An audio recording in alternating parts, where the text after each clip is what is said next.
4 times and you're off the road for good. That's currently the law in Illinois for repeat drunk driving offenders. But a proposed law would give them another chance, a 5th chance. ABC News Channel 20's Kimberly Howard live outside the State House tonight. Kimberly, frankly, this bill has people scratching their heads in confusion. Liz, the bill was unanimously approved in a House committee, and surprisingly, the director of the Alliance Against Intoxicated Motorists is throwing her support behind the bill as well. But not everybody's in favor. Here's why. How do you tell a family that someone who killed their loved one is going to be out driving on the road again? It's safe to say Christy Hosey is mad about a proposed law that would give 4-time drunk driving offenders a 5th chance behind the wheel. Matt is in the business of saving lives and keeping drunk drivers off the road.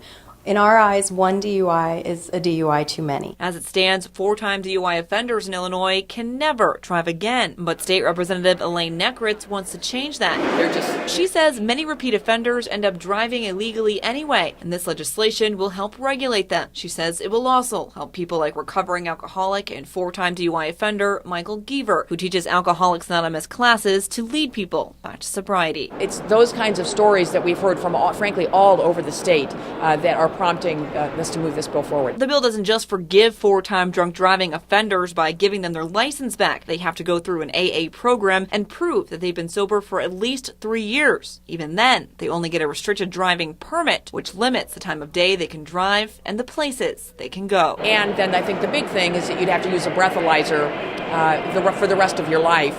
And pay for it yourself. But what about what families of victims of drunk drivers have had to pay? Mothers Against Drunk Driving says there's no way this bill should go through. Look at our victim families. How do they feel knowing that people are going to get their license back after 4 times? And just to give you an idea of how many people could qualify for this, the Secretary of State's office says in 2012, more than 350 people were arrested for at least their 4th DUI. That means should this legislation go through, hundreds of repeat offenders could be back on Illinois roads. Live outside the State House, Kimberly Howard, ABC News Channel 20. Thanks, Kimberly. Well, the bill still needs to pass the full House and the full Senate, and that has to happen in the next few weeks before the legislative session is over. It's a feat Representative Neckritz admits is a challenge, but it's a cause she says will benefit people on both sides of the issue in the end.